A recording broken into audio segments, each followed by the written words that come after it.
when you go California exit or CALEXIT, it may draw a parallel too close to the British experience, and so people may reflect off of that and say, "Hey, it's not turning out all that sweet."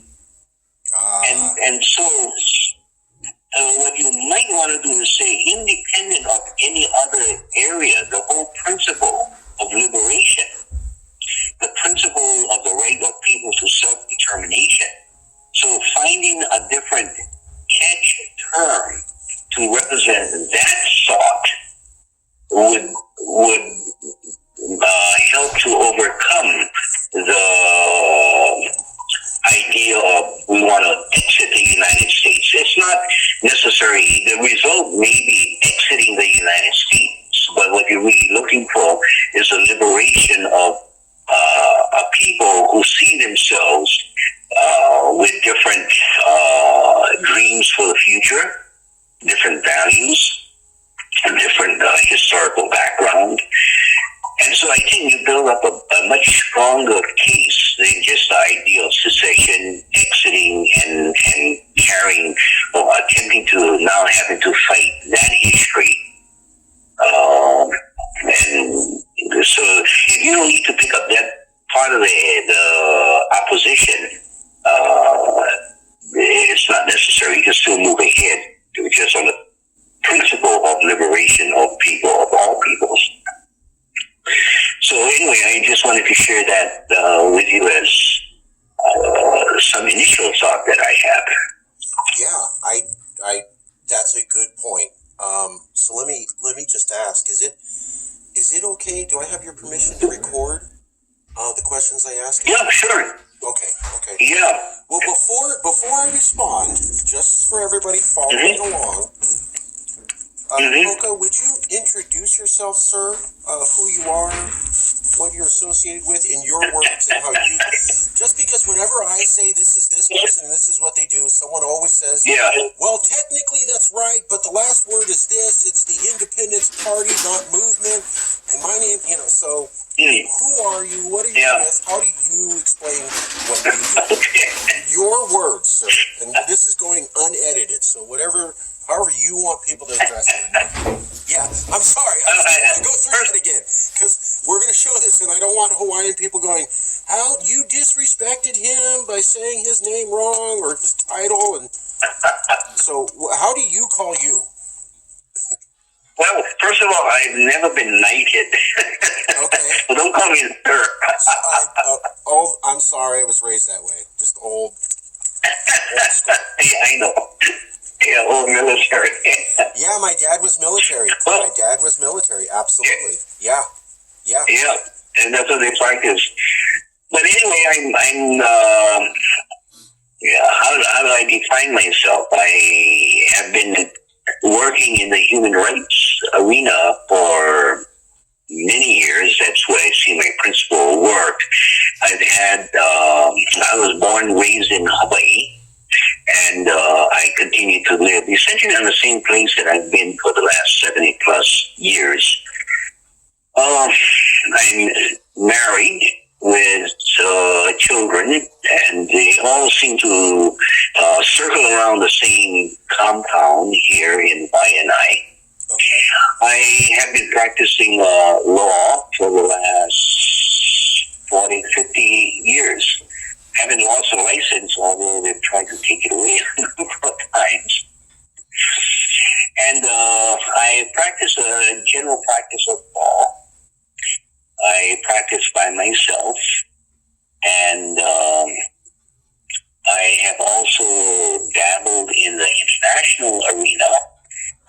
For a time, I had done quite a bit of work at the United Nations in Geneva, a little bit in New York, representing the World Council of Indigenous Peoples. Wow. As its primary international advocate. This was during the 1980s. And so I've been able to meet with people who are trying to seek liberation in the many different forms, especially indigenous people. And I've done a little bit of traveling to Central, South, North America, to the Pacific, some Asia, and into Scandinavia, with the idea of advocacy. Advocacy involves more than just a political liberation, but it involves many other areas of advocacy, like health practices, identifying one's culture and cultural integrity and all kinds of stuff. So I'd say I'm more an advocate rather than a lawyer, in that I tend to get into many different fields and mind other people's business, I guess you could say. I've had some experience in the health area. I have been executive director of a mental health community agency in my community of Laenui for 17 years before I decided to move on and return back to my practice of law. I've been noted for introducing and bringing up the issue of Hawaiian sovereignty and independence from a very early case when I first graduated from law school back in 1976. I graduated from the University of Hawaii. And 1977, I ended up representing the reputed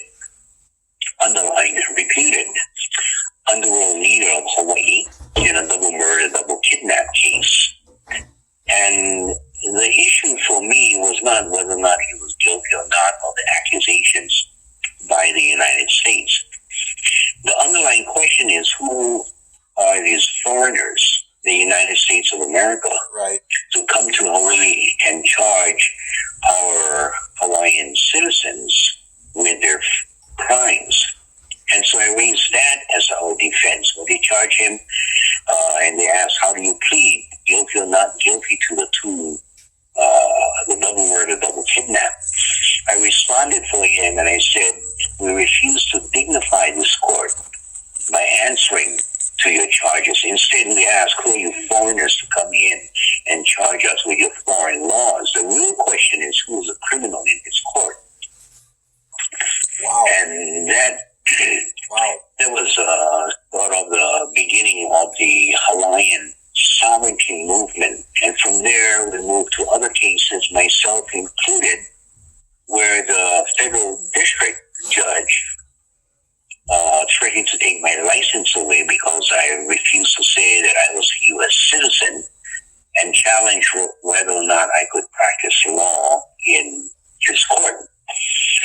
And so my response was, well, if that's the case, take the damn thing. You're not going to change my attitude or my position.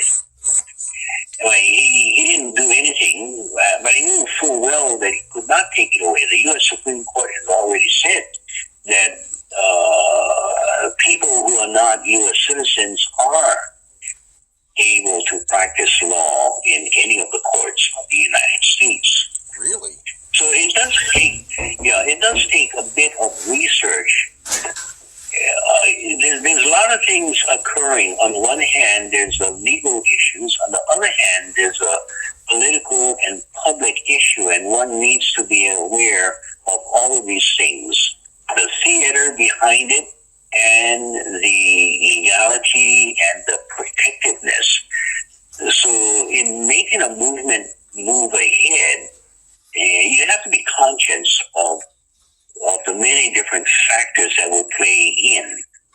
And you have to be prepared, maybe not expert in all of them, but at least you have to be sort of like a maestro who understands how the different rules, different approaches need to be taken, and see what are you really trying to do. In the case that I represented it's called the Napipu Lava case, while I spoke to the judge and challenged the prosecutor, I was really trying to communicate to the audience of reporters in the back reporting the case because I needed to get to the general public and make the changes at the general public level. And so I was facing the judge, but my message was to be carried by the newspapers, by the television, and by others who would now begin to report about these issues. So I used a vehicle. So I used a vehicle in which the media was already talking about what a bad guy this native Hawaiian was to be the head of organized crime, and turned it around to raise these political, social, historical questions that the media was avoiding all these many years, but now they could not avoid it. They were already falling on their own momentum. So that kind of stuff. So there are a lot of drama, but you have to, as I say, be the maestro and understand the music that you play. That's very cool. So let me repeat back what I think I'm hearing, and please correct me if I'm getting this wrong, but I think you highlighted a great strategy. You figured out something the news was talking about. They're talking about person X or Y, bad guy, he's a Hawaiian, he's going to court. And so they've spent so much time talking about this that everybody in Hawaii is paying attention to this court case. And then you go in and you go, okay, well, all we're going to talk about for our defense is how you don't have the right to prosecute people because you're not even supposed to be here legally. And because that was his main defense, the newspapers had to report it. And because they had already spent so much time talking about this case, they kind of walled themselves in. And now they had to talk about the issue that you wanted them to talk about. Am I getting this right? Yep, that's right. Brilliant. It's like the practice of judo or jiu-jitsu or tai chi. Mm-hmm. And so you're using the momentum that comes to you. It's a gift that they're giving to you. Right. Yeah. You took a media story they already had, and then you attached your story to it in a way they had to cover. Yeah. Well done. So that was in that particular circumstance. The thing is, it's not the only technique in terms of community advocating or community organizing. I think the underlying point is that one needs to be flexible, one needs to be open, and analyze the field. Sometimes we become so committed to the legal position that we lose sight of the broader field. The test is not to win a case in that particular case to get my client found not guilty or to jam up the system so that they cannot move. But the test was to move the Hawaii society so that a new consciousness is brought about. And so even after that case, although we were very successful, they found him not guilty on all charges, etc., etc. Wow. We had to follow up with many other cases. So my own case before the federal court, or then I had other cases in which there were a lot of evictions of Hawaiians from, and there were a lot of homelessness. There still are homelessness. But whenever they would get arrested, move off of lands, we would move in and use the courts as an educational forum because we could have no other forum. We couldn't get into the education system because they were closed off to us. They didn't like what we were saying. We couldn't get attention before the media unless we went to court. Unless there was drama, unless people were arrested during the protest. So what we did was we had to bang it out so that others would also join. By going to the media, we were able to spread the information far, far more than what we could do because I had no money. My client had no money. He was in jail. But we had a cause. And so we had to use a cause and spread the word in that particular fashion. even to the extent I just was writing to an editor who said, okay, we'll make copies of a document. I just finished writing quite a long article of Hawaiian sovereignty. And he asked, how many pamphlets do you need? I said 1,000. And he said, okay, we'll try to get you 1,000. And I said, it's a much changed time, because back in the earlier days, what we had was to send out or find any open door and any copy machine that we could we would copy these letters that came out of jail and spread it through the community hand to hand. But now we have a printing press where a publisher is willing to make copies of the same message that we're trying to get across.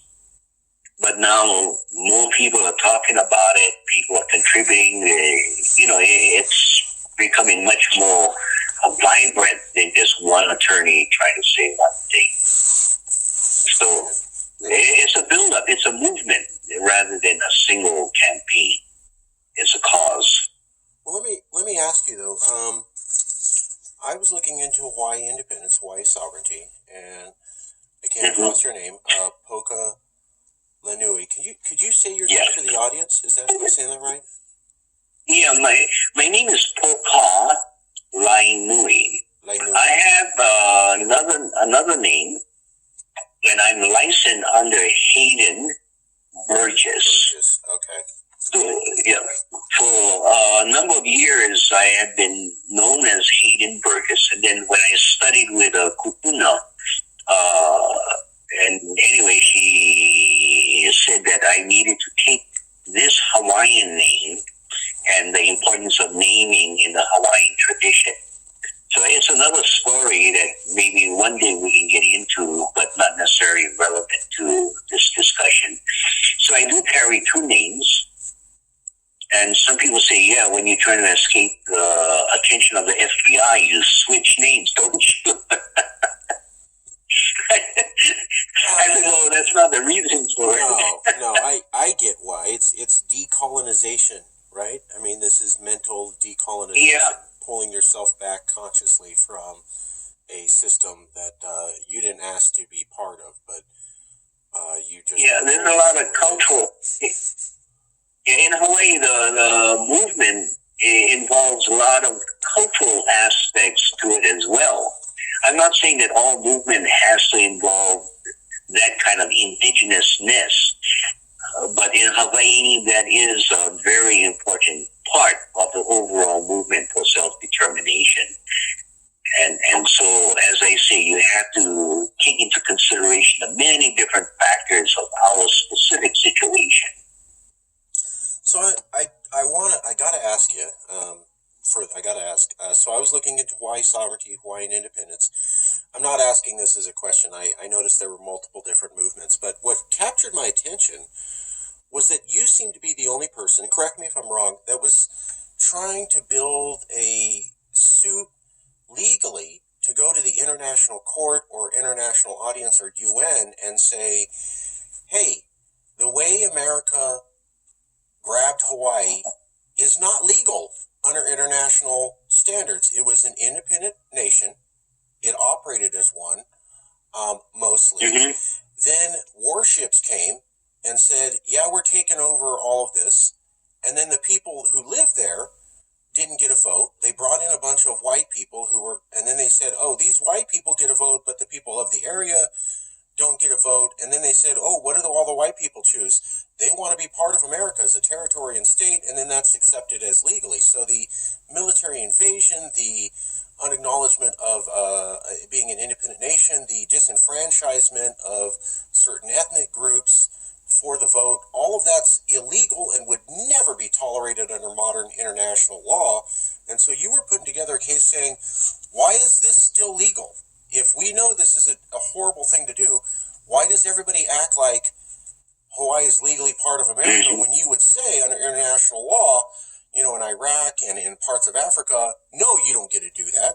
Or Ukraine, that's not cool. You don't get to do that. Well, why is it not okay for them, but everybody's still acting like it's okay for us. Am I getting this wrong, or please correct me when I'm not? You're correct if you place it in a particular and appropriate time frame. Okay. In the early days, in the 70s, in the 80s, I was, in fact, the only real person talking about these issues and putting it together with that analysis. However, since that time, there are many other people who are also joining in, and by that joiner, they are even pushing it or more clearly developing issues going into the culture, going into the particularities of history and the rest. But the basic format I had written about, and many other people are now writing about it. Books are being published, some inaccurate, but books are being published on those matters. And I cannot say that I am the author of it, because if you look back at our history, I take from Queen Liliuokalani. I also take from President Cleveland's address to the U.S. Congress, to the report made by his inspector or his investigator, Minister Blunt, from the United States. When I presented the Napitulava case to the court, I hesitated to bring in Hawaiian sources, because a judge would say, of course, they're Hawaiian. They're going to write on one particular attitude. And so what I did was I brought in the voice of the President of the United States, President Cleveland, as he addressed the joint houses of Congress. So I read from the congressional record. And there, the judge says, this is the most fantastic story I have ever heard.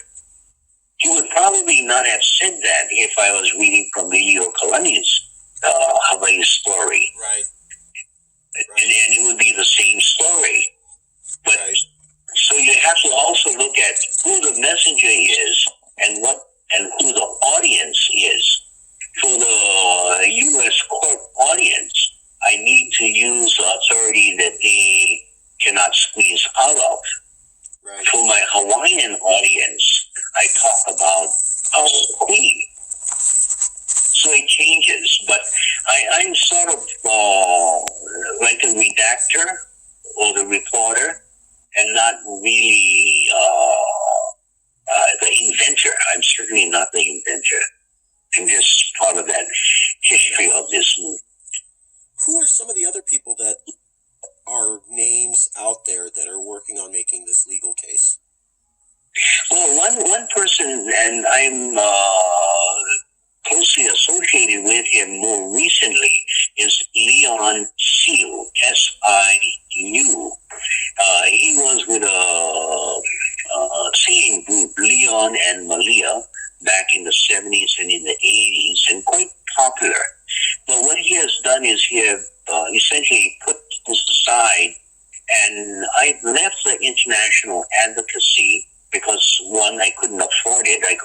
I'm a sole practitioner, so if I'm not practicing law, and I'm trekking all over the world, and my practice doesn't move.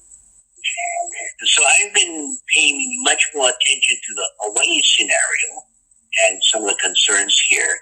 And Leon has taken up the traveling to the international arena, and he's very good at it. And so we work quite closely together. There's another guy, and this is Dr. Keone Dudley, Michael Dudley, and he's a professor of religion, and he has written a book on Hawaiian sovereignty. That's the title of his book. And so there's the three of us. We have written, for example, a call for review of the United Nations to review the action taken by the United Nations allowing the United States to consider Hawaii a state of the United States. And so we are asking for reconsideration of that action taken. If you went to my website, website, you could get a copy of that, a call to the international community. My website will cover a lot of different materials that we've been putting together. But to answer your question, who else is involved? My first recommendation would be Leon Seal. There are many other people also involved in movements, but in different arenas of the movement. Many people are on the ground and into the language, into the cultural expressions through the hula, through practice of the returning to farming, returning to planting taro and all that kind of stuff. So it's really a proliferation of people now advocating for Hawaiian sovereignty, and all in their own particular way. So the sovereignty movement in Hawaii is as much about saying we're a different culture, we're not like American culture, and we need to return to our traditional culture. We need to embrace those cultural differences, and that is as key as any legal argument. Yes, okay. I think, and it's not necessarily only the embracing of the culture. For me, and one area I don't think enough attention is being put, the movement for Hawaiian sovereignty has to be far more than just historical or cultural justification. You screwed us, and so we're going to screw you back, and we're going to get our independence. That's not enough. What you have to build it on is the future. How can we imagine a preferred future in which we can express our own values, our own directions, rather than having that being expressed for us or controlled by the United States over us? The whole idea of colonization violates the principle of self-determination. And so, looking at the future, we want to be able to control our future. Self-determination is the father and the mother of all human rights. And that's what we're trying to achieve. You had mentioned to me... I'm sorry, go ahead. No, I'm sorry. I did want to ask about self-determination. So you had pointed out, and this is something we in the CALEXIT movement we've noticed, America, tell me if I'm getting this wrong, but America, because you're the lawyer, America signed a treaty with the UN, helping to get it going. In that treaty, they said they recognized the right of self-determination. The U.S. Supreme Court in America has said that foreign treaties are above domestic law, and so therefore you could go to the UN and say, hey, America, you said you recognize self-determination. Well, we want to be independent. Am I getting that right? Is that roughly the argument? Yeah, there's a contradiction within the United States legal and in the United States psyche. That's the contradiction is the exceptionalism that seeps into American thought. That it's okay. Those are the rules for the rest of the world. But we have somehow been touched by God. It's so weird. The exception. Right. We're the exception. There's a guy named Johann Galtung, Galtung, and I worked very closely with him when he was here in Hawaii. And he wrote a book about the downfall of the American Empire. And but he says, the rest of the book says, and then what? He says that's the more important part of it. The downfall of the American Empire is simply a prediction, and we can see it already happening. But the real question is, and then what? Right. And then the United States itself becomes a better international neighbor. It becomes a better country because it moves away from this, we're better than everybody else and we don't have to follow the rules. Yes. Yeah, so that's a basic principle. The contradiction in American law is that, and whenever I go to court, and I say, they say that, well, the American Constitution gives us jurisdiction over this matter. And I said, not really, because in Article 6 of the U.S. Constitution, it says that all laws adopted or all treaties adopted pursuant to the Constitution is part of the law of the land. And every judge in every court is obligated to uphold the law of the land. Now, to just take that whole section out and throw it away is not doing your job. So the real question is the difference, and the banker could understand that, I think, the difference between principle and interest. What are your principles and what are your personal interests? Oh, right. Yes. No, Yeah. I recall because we had looked into Kosovo, the Kosovo decision, where America just said Kosovo's a country. They just said it. And they started making treaties with it from the president. And that was all sorts of not legally, internationally, multiple scholars have pointed that out. But in America, they said, well, the president can make treaties. Treaties are the law of the land. They supersede everything. So president said Kosovo's country, end of story. That's the law now. And the Supreme Court said that, and that because they recited what you're pointing out, that treaties go over everything domestically. They just overwhelm everything. So if there's a treaty, it's the law. Nobody can do anything about it. Well, if that's the case for Kosovo, and America's been doing that recently, then doesn't that mean the self-determination clause in the UN Foundation Charter is also a treaty obligation that America must uphold? Yeah. The problem is logic and rationality. Oh, yeah. Yes. And sometimes we get carried away believing that that rules the world, but it does not. It should. I think humanity should rule the world, and you try to apply logic, but even if logic does not work, you still apply humanity as above all laws. But for Americans, oftentimes they set aside logic and humanity and its interests that guides your movement. Yeah. This conversation can go on and on. We can explore all the different sides to it. I find it very interesting that America criticizes other nations for violating international law. And it routinely does that. Big hypocrite on the global platform. Yeah, and I think Gandhi had a good statement when he says that the objective is to, how did he say?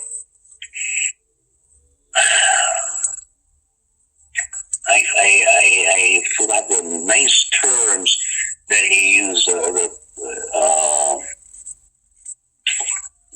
overcome the contradiction of the national creed and the national deed. He says there's a chasm of hypocrisy between the national creed and the national deed, and the nation must take a look at it and bring back the meaning of a national creed and one's national deed. So the principles are fine, but the interest, the expression, how they rolled it out, has not been all that great. Not for the American experience or British experience or many other experiences. Right. Yeah, I recall that Gandhi was a big fan of the British Empire until he actually saw it. And he went to South Africa and he lived there. And in India, he was reading about English law, and there's all these rights built into the law. And then he went to South Africa and he saw, well, that's what they say, but that's not what's going on. And he goes, wow, the law's kind of garbage. I've spent my whole career studying this thing doesn't mean anything. And therefore, Indians are never going to be treated fair under British law. We have to just completely divorce ourselves from that system. And I found it interesting that he was a practicing barrister and a big fan of the English Empire before he learned about it, and then he immediately rejected the whole thing. That's right. I think not necessarily a rejection. He rejected the system that did not follow its creed. Right. And I think he still respected the creed, but he did not abide by the deeds of the colonizer. And oftentimes they lead with beautiful creeds and beautiful principles. Right. Yeah. They just, yeah. And you see the hand of colonization oftentimes does that. Yeah. Anyway, we can go through. Go ahead. Yes. Well, I just, I remember when recently they had the Arab Spring, and America was going on and on about, isn't it so great, everybody's moving to democracy. And there was this country called Bahrain.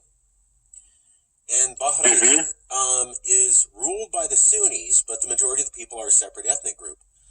And they violently put down the spring in that country, and America said nothing at all because the largest naval base in the Middle East is stationed there. So while they're saluting every other country for democracy, they say nothing about the brutal repression literally going on feet away from thousands of Americans. They said not a word. That's totally cool. Do what you need to do. And so the hypocrisy was dramatically on display. And as I like to point out, folks, that was during Obama. That was not Trump. He's in on it too. Just saying. That's a fact. He did nothing. Said nothing, did nothing. Yeah. So say what you will. Yeah. When it comes down to military might, they'll do what they need to stay in power, and democracy be damned. That's what I saw, and very recently. But let me ask you though. We had briefly talked about this.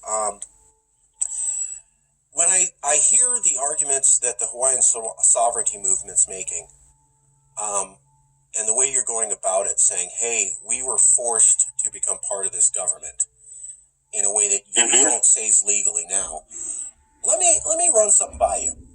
So in 1836, there was a place known as California. It's within the current boundaries now. And the people there said, we're proud to be of Mexican heritage, but we don't want to be run by Mexico. And they literally wrote a statement saying, we're doing our own thing. We're independent. And when Mexico sent a governor up, they kicked him out with weapons. Now, no one got shot, but they made it clear, we're cool, but you're not running us anymore. Just get that through your head.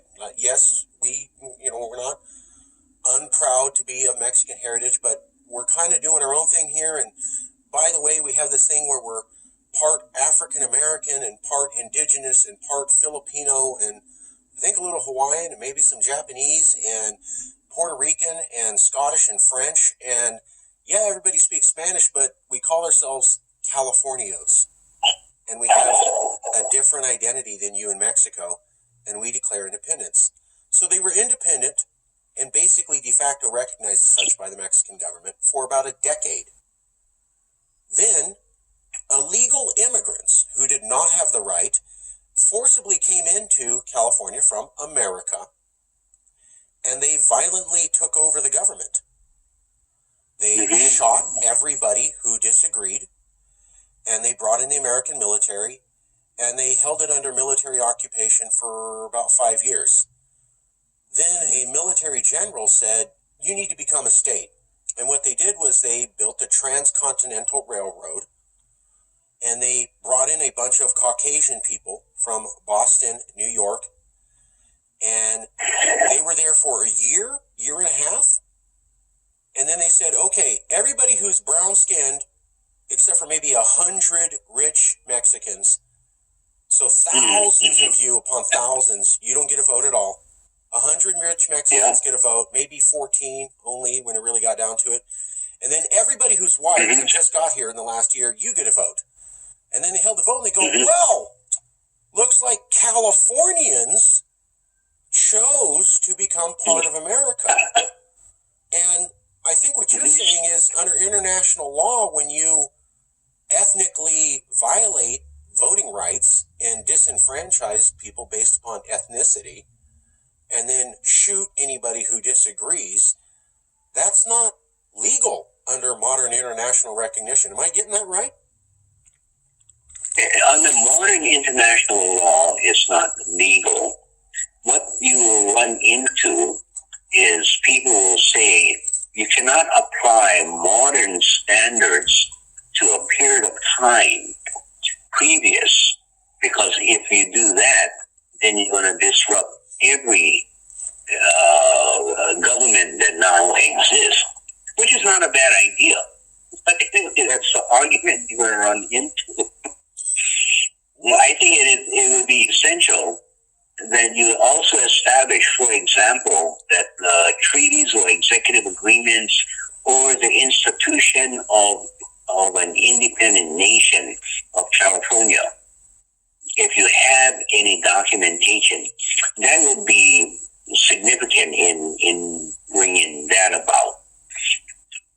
And as to your theory, I understand what you're getting at. Understand also that the process of colonization and the use of or the abuse of the term democracy has been going on, and so if you can exemplify it in many other situations and show how it has been abused. Let me give you an example. There's a story that comes out of Kanaki, or New Caledonia. And the history of New Caledonia is that the French had been occupants of New Caledonia. They colonized New Caledonia, a Pacific island territory. Yeah. And so the people there call themselves Kanak, very similar to the Hawaiian Kanaks. The story that comes from Jan Urugay, who's one of the leaders, he's passed away since, but I was talking with him in Fiji at a conference we were at. He says, it is a practice of my people to always be cordial when people would come to our village. And so we had in this village, which was sort of an way out in the countryside, a man who was sitting on his porch. And as he sat on his porch, he saw a Frenchman, Count Bush, walking down the footpath past his house. So the Kanak got up and he invited the Frenchman into his home to take refreshments because they can get hot during the middle of the day. The Frenchman came into the house, and so the Kanak had him sit at the table and provided him with food and drink. So after the Frenchman was done taking the refreshment, he got up to pay the Kanak for the refreshments. But the answer is no, I didn't mean to engage in a financial transaction. I just wanted to express our hospitality. So the Frenchman was happy because he had a free meal. The Kanak was happy because he was able to express his hospitality, his culture. The next day, the Kanak is working out in his field, so he's not on the porch. The Frenchman comes walking by, bringing two friends with him. And the Kanak is not there to invite him into the house, so rather than standing on ceremony, he tells his two friends to come into the house, and they sit at the table getting ready to be served. So the Kanak comes into the house and sees three strangers in his home. And he says, oh my, what an interesting custom they have in which they invite themselves in. But he says, that's okay. People have customs. So he goes ahead and begins to provide refreshments to them. After they take the refreshment, rather than getting up to leave, they sit around and they say, oh, what a beautiful house this is. It's nice because you don't have any doors or screens to stop the wind from blowing right through, so it's nice and cool here. And then they decide that they want to look around. So they get up and they ask the Kanak, can you show us the house? Where do you and your wife sleep?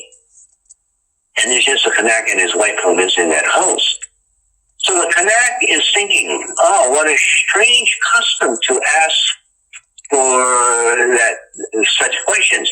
But he says, okay, I'll show them where we sleep. So he took them to a room in the back and said, this is the sleeping room for my wife and I.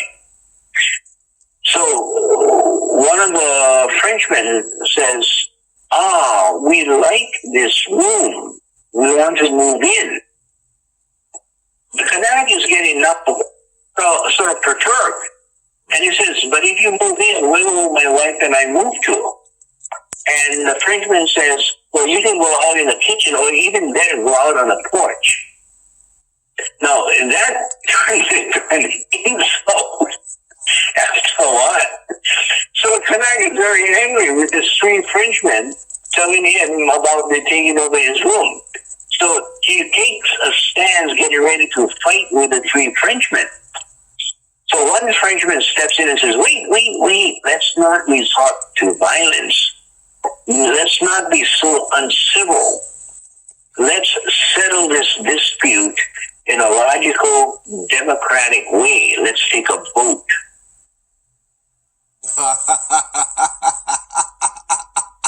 You see how... Yes. Right. Nice. Nice. Even democracy, democracy, when used with the wrong culture or with bad faith, can result in a theft. Stealing these things is essential things from people. So even democracy, we need to be careful about.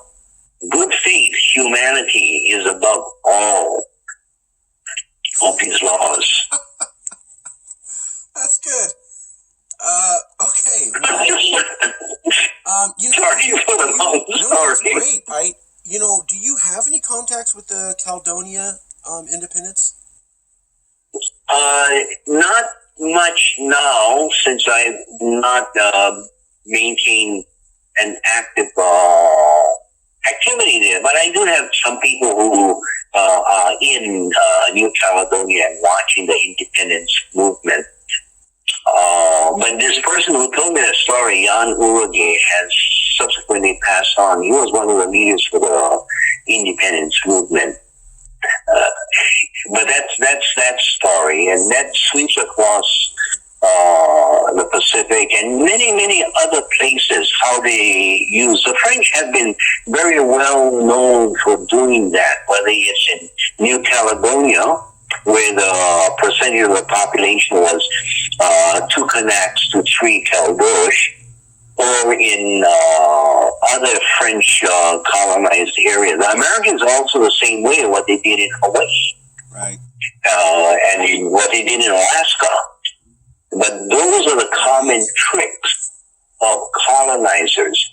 So when you deal with California, it's not only a California story, but when you tell a general story and how they carry this pretense of democracy without the underlying values, but just the game plane of what the rules are, then they violate the whole principle of self-determination.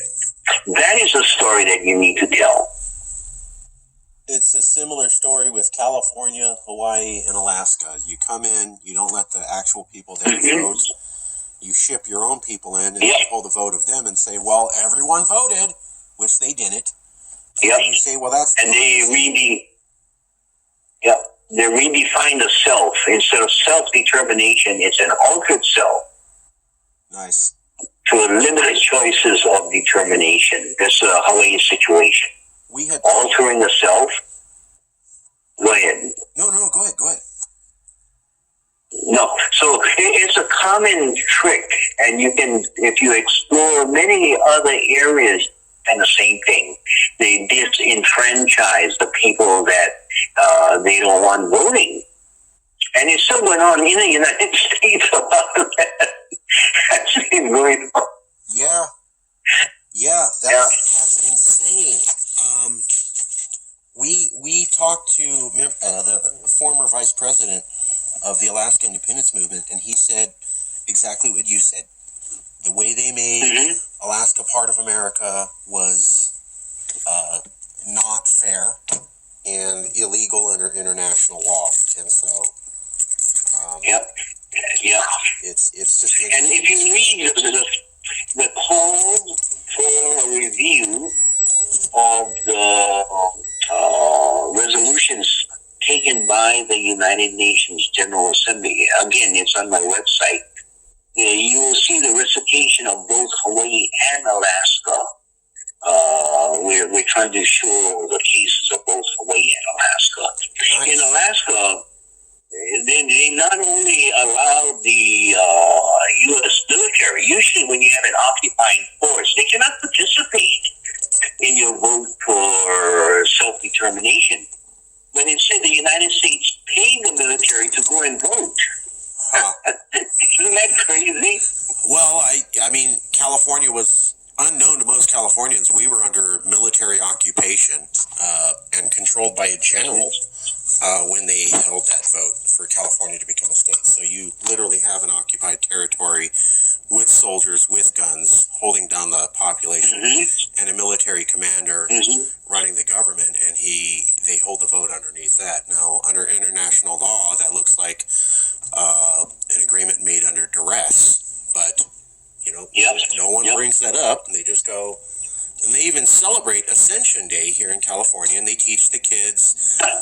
I mean, this year, I saw it in community ads. The Ascension Day, we're teaching the kids about California, and they just say, vote was held this year, and Californians chose to join. No mention about disenfranchisement, and this is in California. Yeah. We're really liberal here, and they lie about what happened to kids, and that was this year. That still goes on. I love California, but sometimes I'm like, what are we doing? This is not us. We're still lying to little kids about what went down. Like, let's not lie to them. Let's stop that at least. Let's at least stop lying. And they had Nick Lowry, I believe, for National Review. He's a conservative writer, which, you know where that's going to go. But he wrote a book, and he goes, is anybody saying that Californians really didn't want to become Americans, so the invasion of California is cool? Because, come on, you really wanted to stay independent or kind of like a quasi-Mexican territory? And I'm like, only a racist white person would say that. And that guy wrote that book this year. So, and there was no liberal backlash. That was the thing that got me. Was they said, he's not a good guy, but liberal media did not jump all over his passage about California history. And I go, well, there you go again. They're not going to acknowledge this history. They don't want to hear it. That's the way it is today. That's post-Obama. That's modern California. And we still allow lies and misrepresentations to be told. And I'm just thinking to myself, when does it end? I mean, when do we get to tell the truth? Yeah. Well, we got to chip away one at a time. Yeah. It'll take a process, yeah. Well, let me ask you one last question. And then if you would plug where people can find you and get a hold of you. But one last question. So when the American Army invaded California, they signed an armistice with the Californios, saying, okay, you agree to stop shooting and we'll stop shooting you. Now, in that armistice, they go, this isn't a treaty and blah, blah, blah, blah, blah. But they did sign a declaration. Now, this is the official American representatives in California, the military commanders, and they sign a document with the head of the California resistance. Now, that head was put in place by his brother, who was the elected or approved leader of California. That man led the independence movement against Mexico. So the Californians rebel against Mexico. They say we're independent. Okay. They elect person X to be their leader. He is head of a recognized independent California. He has to go do some business, and he appoints his brother to run California while he's gone. So the American government actually signs an armistice with a recognized appointed leader of an independent nation. Is there something legal to hold up there going, hey, you recognized California was independent because you said, who's the leader? And it's this guy who's only in charge because the leader of the independence movement said he is. So isn't that America recognizing a sovereign, independent California?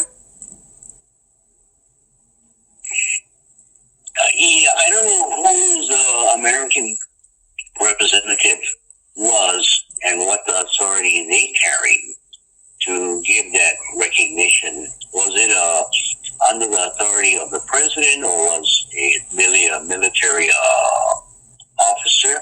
I'm not sure what the line of authorities to actually say that America therefore recognize Californian independence. The next question is, to what extent is it necessary to show that the United States recognized California? Because there's many ways of establishing the independence or the right to self-determination, not necessarily only by American recognition. But if, let's say, Mexico had recognized California, or Great Britain had recognized California, then you can say that California was, in fact, a recognized international body. You don't need the colonizer or the aggressor to be the one that recognizes it, therefore give that attribute of independence. A third point is that even though it may not have been given full international recognition, the right of self-determination isn't limited only to those people who had previously been recognized as independent, or do you have any group of people where the international community says all peoples have the right to self-determination? It doesn't say only those previously recognized as independent nations have the right to self-determination. It says all peoples. So if you can clearly define your people of California, however you define them, and you say, we are the people of California. And so based on that definition, we are asserting ourselves to the right to self-determination.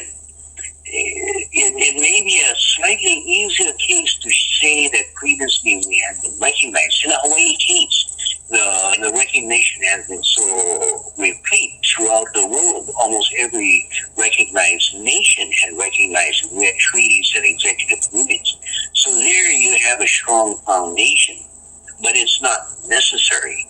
The people of New Caledonia had never been recognized, of Tahiti had never been recognized, but they are seen as a significant, distinct people.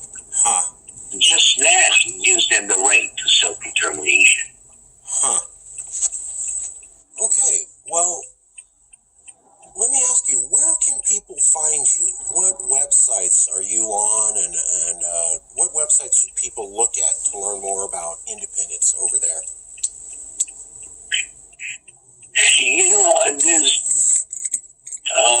there's many different websites. Sometimes they're crazies. That's why I'm asking you. Steer us in the right direction. Which ones should we be looking at? The only reasonable one is my own. Okay, well, then just plug your sites, and we'll go from that. Although you did mention a few other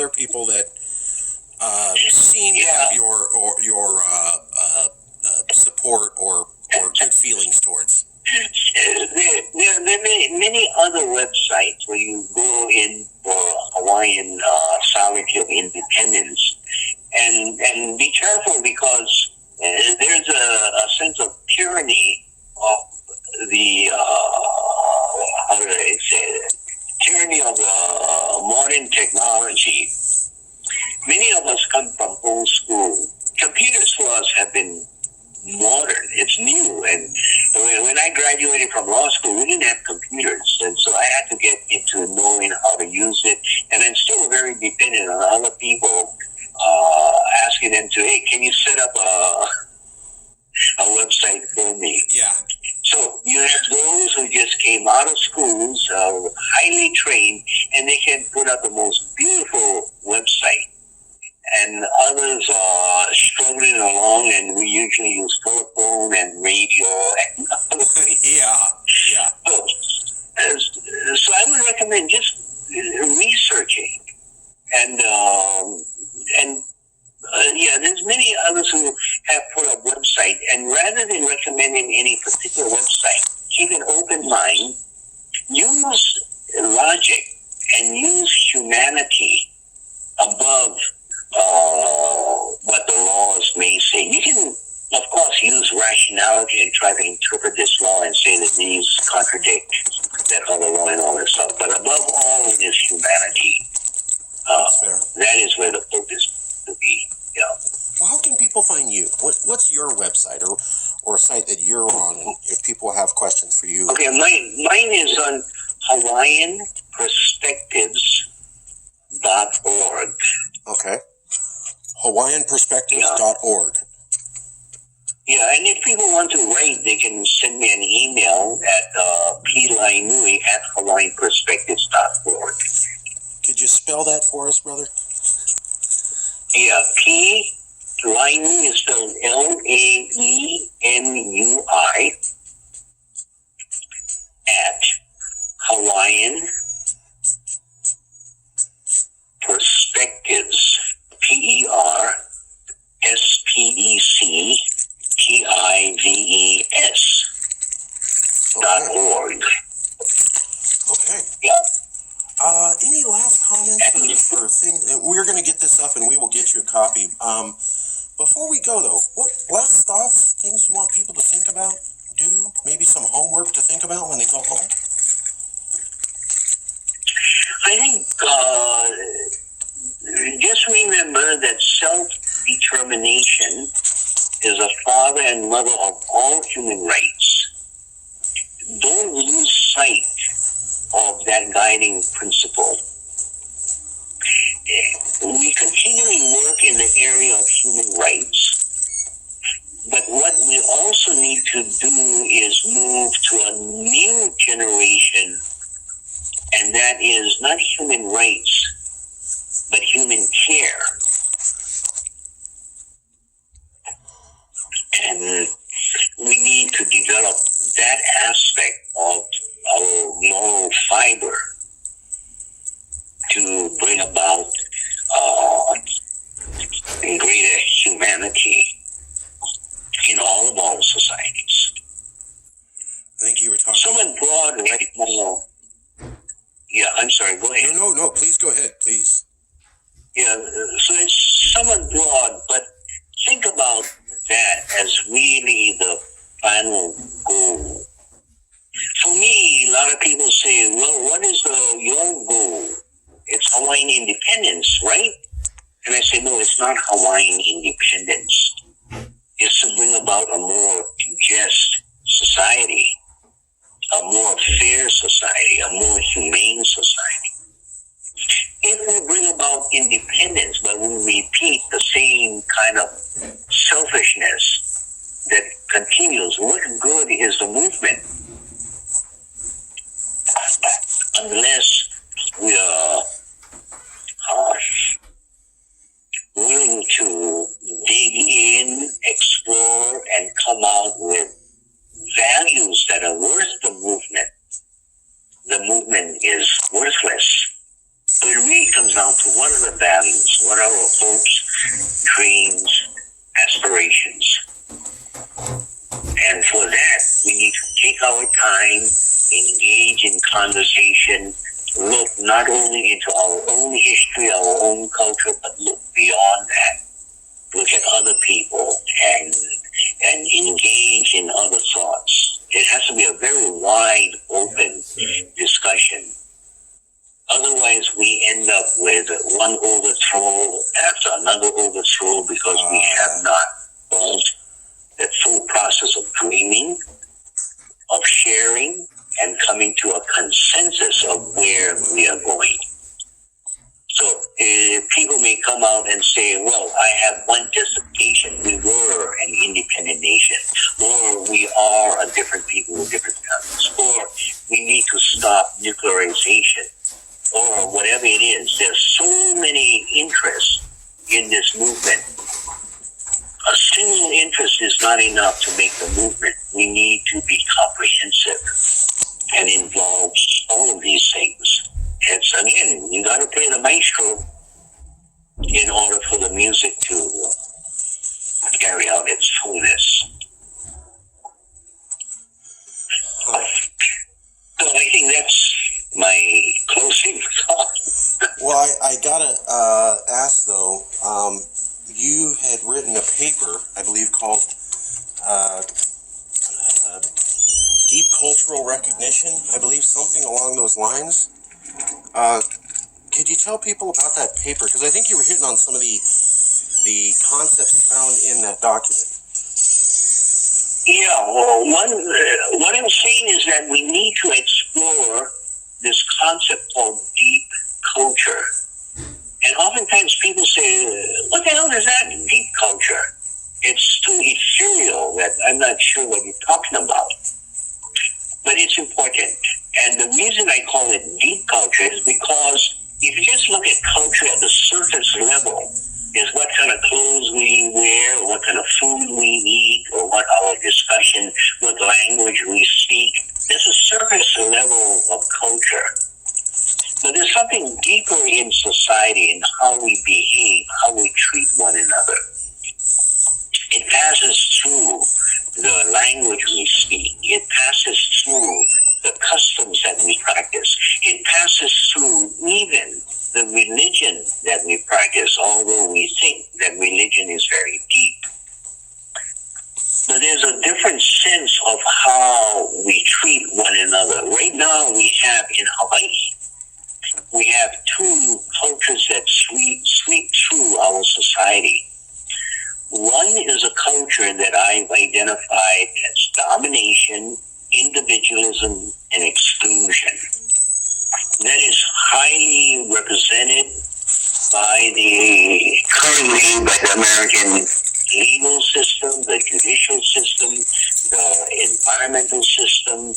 It's all based on who can dominate. In business, you want to dominate the field, you want to capture the market, you want to overtake the other side. So this domination is constantly in people's mind. Even the way we do sports, it's supposed to be relaxing. Instead, we're going to beat the other side, kill them. Kill them on the football field. Right. I thought so this mentality of domination, who's the winner? And then if you have winners, they have also losers. Individualism, it's always you need to rise above the rest of the people. And even in education, it's very dominating and individualistic. So they rank who's the highest in the class, who's the smartest in the school, and the rest. The story I have for that is I sit with this friend of mine from childhood called Ipo, and we, us Hawaiians, we don't like to sit in the front of the class because we don't want to be called on because our language, we call it Pidgin English. We are not well trained in the King's English. Yes, I've heard Pidgin English. Yes. So we sit in the back, and I usually would sit in the back. I wasn't the best student. I'm still not the best student. So the teacher walks into the class, and she says, okay, student, we have a pop quiz. And so she writes 5 questions on the board, I'm going to come back when I think you should be done. Separate yourself, no cheating, take the test, I'll be back. So I'm sitting back there and I said, oh man, I'm not studied, I don't know what it's all about. So I go to question number 3, and I have no clue what the answer is. So I turn to Hoipo. Hey, Hoipo, help, what's the answer for number 3? And she likes to talk loud. She says, well, Poka, the answer for number 3 is, and she begins to tell me what the answer is. The teacher walks into the classroom, and the teacher sees Hoipo talking to me. And she says, Hoipo, what are you doing? She says, oh, Poka doesn't know the answer for number 3, so I'm telling him the answer. The teacher says, you're cheating. Hoipo says, no, I'm not cheating. You don't know that. I'm not cheating because he doesn't know that. Yeah. Yes. Yes. And I remember, yeah.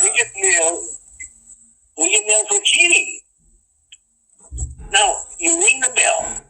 It's recess. We're out in the courtyard or in the playing field or wherever it is, or if it's after school. We're sharing with one another. We're caring for one another. It's a different, deep culture that we are operating under. You need to share. You need to care. That's the rules. When you go home, you cannot be selfish. You have to share, whether it's information or food or whatever it is. But when you're in the school ground, the culture switches. So it's one of domination.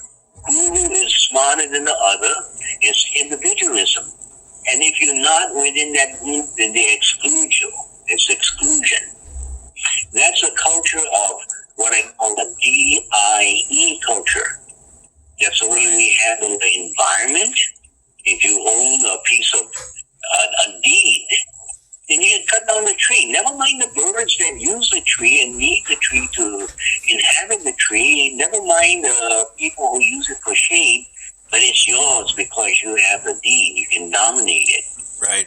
That kind of DIE, when it affects our environment, when it affects our society, it kills the humanity and it kills the physical environment as well. That's why we need to switch the deep culture and understand what is the alternative. Normally people can squawk about the present culture, but then the only thing they are left with is, where are we going? How can we change? So, what needs to do is start coming out with an exploration. What are the other alternatives? Instead of domination, in Hawaii, I propose what we call olo. You can find that in the local or in the rural communities. Olo. We can still disagree, but you need help plowing your field, or you need help sending more customers your way, because I need the competitor in my community in order for me to survive. I need competition. So you help one another. And you recognize that there are differences, but still there is a relationship between the two. So instead of domination, it's to be comfortable with. It's olo. Instead of individualism, it's the importance of a group, the importance of family, the importance of team.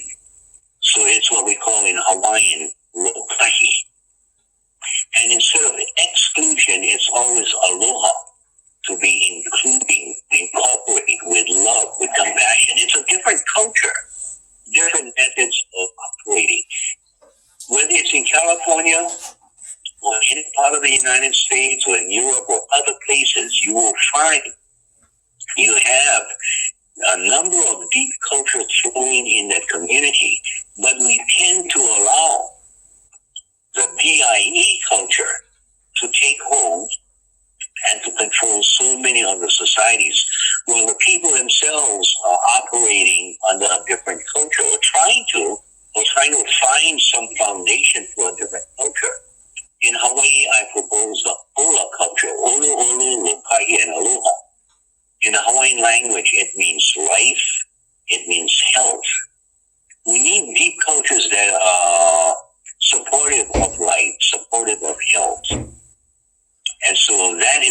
position I propose in Hawaii.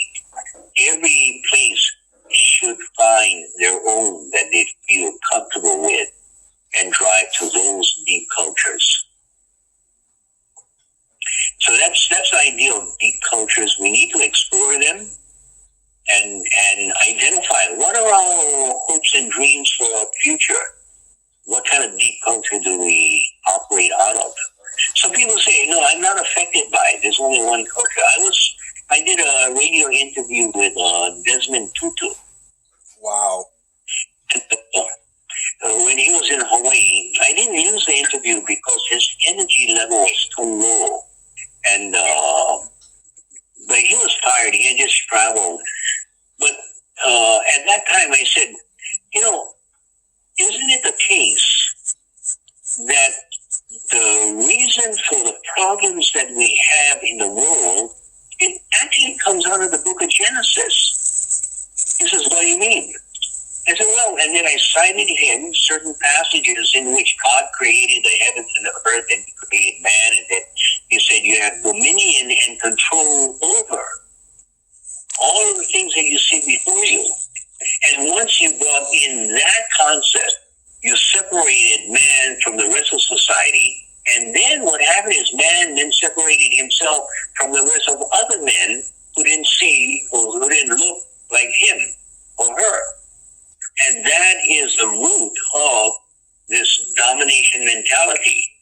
And his response was this. He says, no, brother, you are reading it wrong. I said, what do you mean? That's what the text says.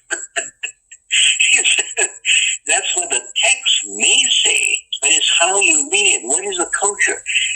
You have to read it with a God-like, loving, caring approach. What did he mean? The culture is really what is at hand. How you read, even the text, can be far different, whether it's a very strong DIE approach or whether it's an OLA approach. And that is what makes all the difference. It's not what the words say, not what the Constitution say, not what your religious texts say, but what is inside of you and how you process that caring, that loving, that makes all the difference. So we need to... So that's why deep culture is so important.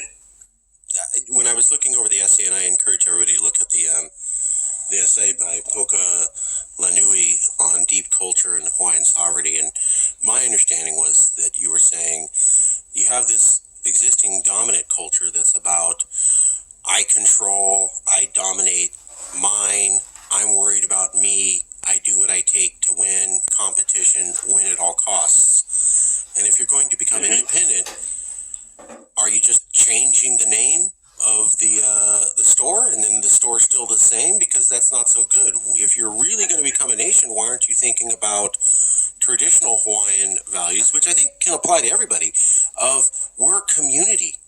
I'm not saying don't be capitalist, but do you have to obliterate the competition? Can't you have some sort of business sense and fair play and community sense? And shouldn't you really be inclusive to many people rather than I got mine and I'm worried about me and I don't care about anybody else? And what's the point of making a new nation if you're going right back to the same evils? Am I getting this right? Yep, that's exactly right.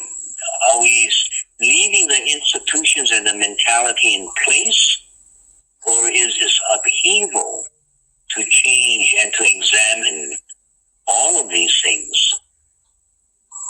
Otherwise, it's not worth the game. It's just who's going to be the new dominators. And then all we're going to end up with is more friction, more overthrows, and all of those things. I expressed these feelings to some people in Fiji who were involved in the overthrow, the Renbuka overthrow. And one chief says, brother, if we only had heard of these things before we moved to independence,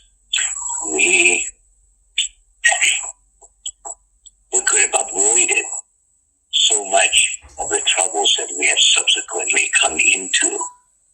So that's why I say take your time. You need the views of many people. You need that long period of time to think about these things, to talk about it, and to build a consensus before you move to action. Yeah, I'm half Mexican. The Mexican side came over. We're actually Tejano, which is the original Mexicans in Texas before it was claimed Texas by white people. Mm-hmm. And one of the part of the reason why my family's here, because I asked my grandma, and she said, you should be proud. Your grandfather, your great grandfather, fought in the Mexican Revolution under Zapata. And I said, that's so awesome. And I go, well, if he was part of the revolution, how come we're here? And you go, well, so Zapata was good and the revolution was good. But as soon as they got in power, it went right back to corruption. It was like, oh, we got rid of all these bad people, and now here's a new fleet of new leaders, and we're going right back to the same system of, I'm going to hook up me and my family, and, well, I got mine, you're on your own. And so even though Mexicans fought in multiple revolutions, it didn't matter. They kept just installing new people with the same old system, and that's why my family really had to get out, because they never learned that lesson that you're talking about. Mm-hmm. Mm-hmm. Yeah, I understand that.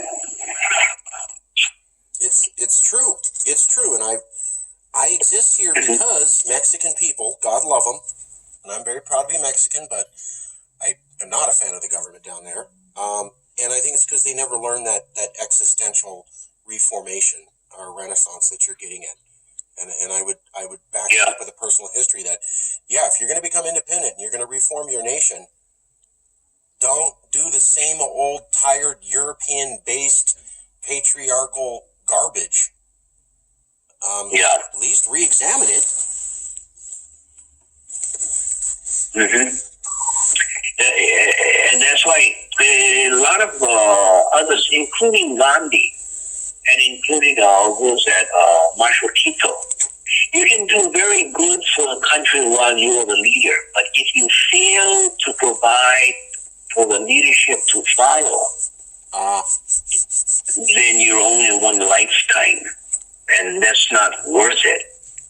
You have to prepare for the future lifetime, and the only way to do that, train the children, tell the stories, and have them repeat the stories, so that you build within the society a culture of understanding that is carried forth.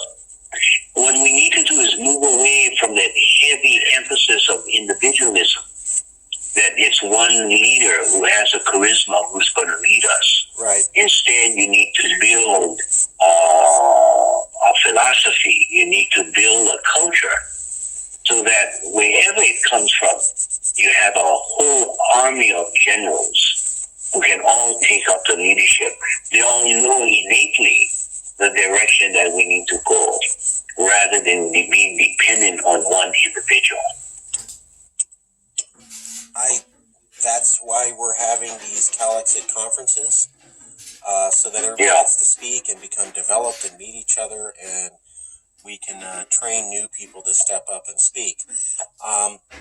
So I want to leave you with an invitation, standing invite. The next CALEXIT conference is going to be December 7th and 8th, Saturday, Sunday, first full weekend in the December. You are invited, sir, and you are invited, Poka. I apologize, way I was raised. I know you're not a knight, I'm sorry, way I was raised half Mexican Catholic, staunch Catholic, very respectful, half American military family,